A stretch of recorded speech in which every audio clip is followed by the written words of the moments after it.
over the weekend, Aries Spears definitely created quite the stir after he compared Lizzo to the shit emoji. Of all people, this guy is comparing people to shit emojis.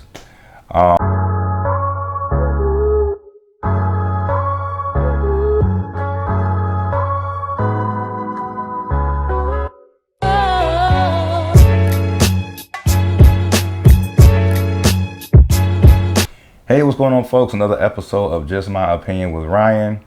I'm yours truly, Ryan. If you see the pop up, that would do me a huge favor. You can hit that like and subscribe button.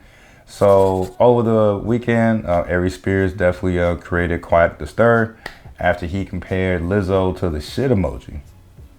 Of all people, this guy is comparing people to shit emojis. I just hate to see it, man. I think, first of all, it's clearly I think it was just a clout chasing move, which clearly worked because I saw a lot of people talking about it. And I'm just adding them onto that long list already. But yeah, I'm just tired of people, at least when it comes to Lizzo, I'm tired of every time I hear anything negative about Lizzo, who is a beautiful woman, by the way. But every time I hear anything negative about Lizzo, it's always about her weight or her body. I never hear anything negative. Like, I wish I would hear negative stuff about her performance. I wish I would hear negative stuff about, that Lizzo single wasn't for me. I never hear negative comments about her actual music or her actual work that she's doing. I always hear it. It always comes back to her body when it comes to Lizzo. And I know double standards exist, but you still got to call out certain things. Like, for example, I love Rick Ross, but Rick Ross has always been a big dude, and Rick Ross will not hesitate to go shirtless. And I've never heard anyone body shame Rick Ross for anything. He look at a good number of music videos, he's shirtless. Even when he was heavier, like I say, he has no shame going shirtless. Lizzo has no shame about some of the outfits that she's worn, and has no shame about she carries herself. But you never hear anybody talk about Rick Ross.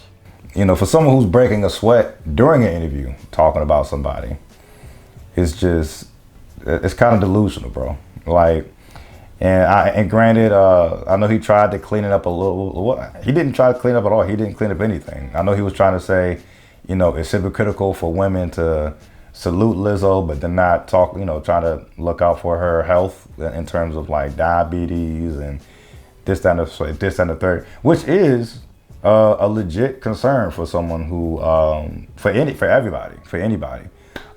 You don't have to be obese or overweight to get diabetes. So some of the conditions that you're saying should concern Lizzo, that's everybody's problem.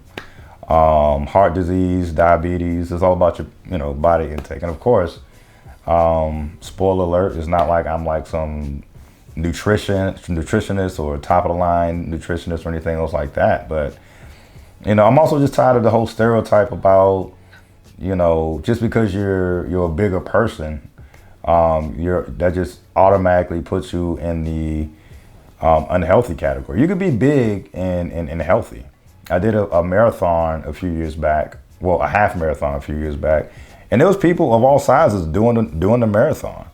Hell, a couple people bigger than me finished before me in this half marathon. So, and the same goes the other way. Just because you're of a smaller figure or smaller frame doesn't mean you're the ideal definition of health.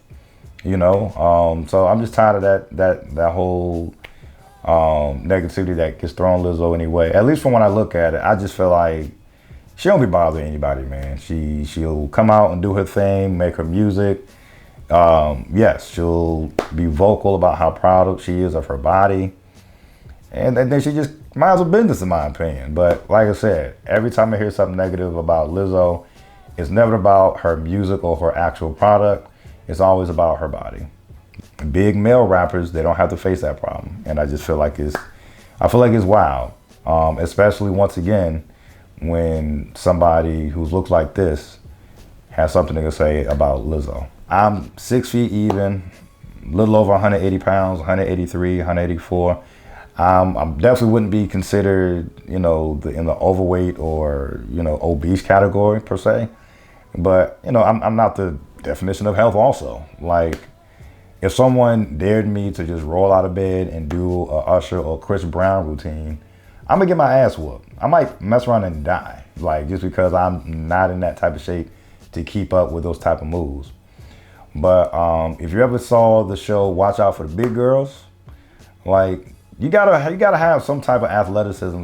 You gotta be in shape in some way or form in order for those women to perform the way that they did.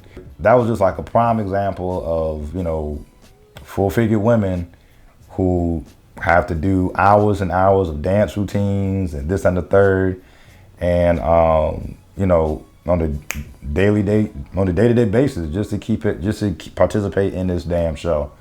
And you know, if someone dared, you know, asked me to do any of those routines I saw on that show, couldn't do it. You know why?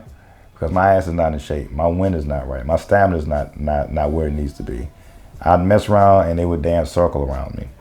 Hell, Lizzo included. So let's just chill out and let's kind of take a step back, you know, do some self-reflection before we talk shit about other people. That's all I'm saying, y'all. So love it or hate it, these are just my opinions. Peace.